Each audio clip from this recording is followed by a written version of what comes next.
Sorry na. Ano? Ano ulit? Pasalubong center. Ay, sorry. Kita. Apollo.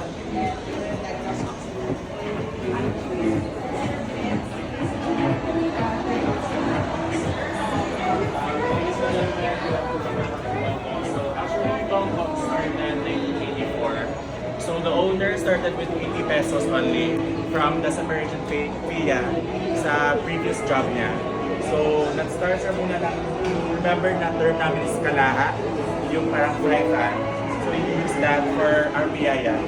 So continuously, they innovate. So na-transition sila, gumawa sila ng another way to improve and to make fastest way of piyaya. In our 40 years. Sweet success. Famous, we have bizcocho and then also pinasugbo and then piyaya. So piyaya, now we have 4 flavors. We have the original, the ube, we have also the calamansi and the mango. And then additional 2 flavors is cinnamon and coffee. So same as well with the barquillos, we have a plenty flavors of barquillos, chocolate, strawberry, mango, and the plain. Sir, bongbong originally from Bacolod or Yes, Iloilo? Bacolod. Bacolod. Okay.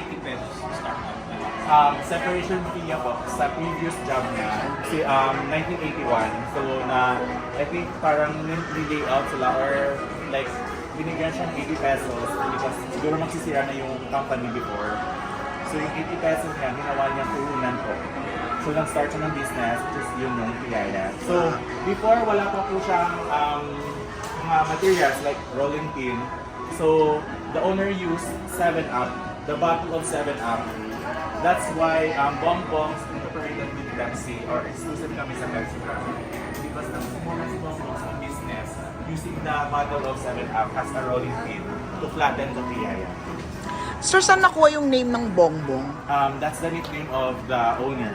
Which is, the real name of the owner is Rinaldo Villan. So the nickname is Bongbong. From Bacolod talaga. Tapos, yung ano niya, yung first product na talaga is the piyaya. Yes. Not the bizcocho. Hindi. Piyaya. Piyaya. Piyaya and then barquillos. Anong difference ng piyaya ni Bongbong from other competitors? For us, ma'am, we have the other piyayas namin, ma'am, ginawa namin innovation, flavors. Okay. Aside the plain, we have also the plain which is incorporated with butter and then other flavor din po. So you go also franchise? Wala kaming Sa company owned talaga lahat? Okay. Anong advantage mo sa BIA? Or other companies? The others say that sila po yung center of pasalubong.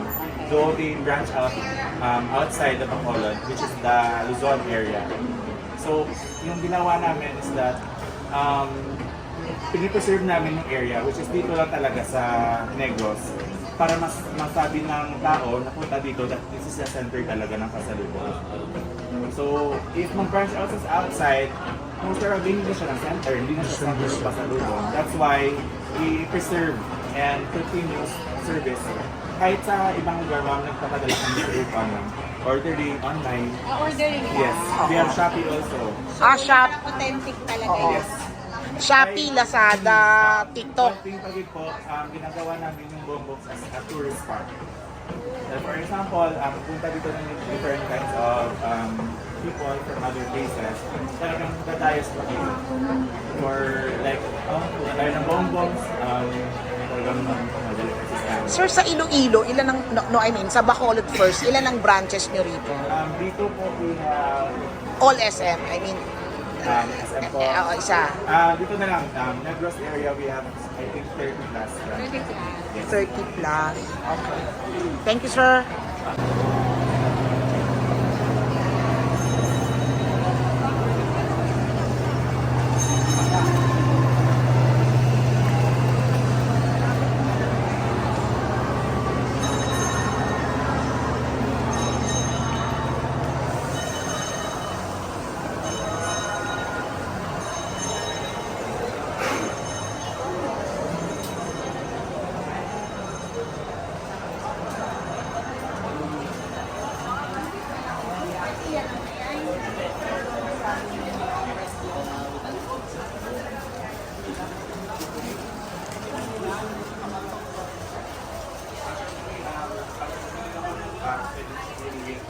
plate or frying pan lang.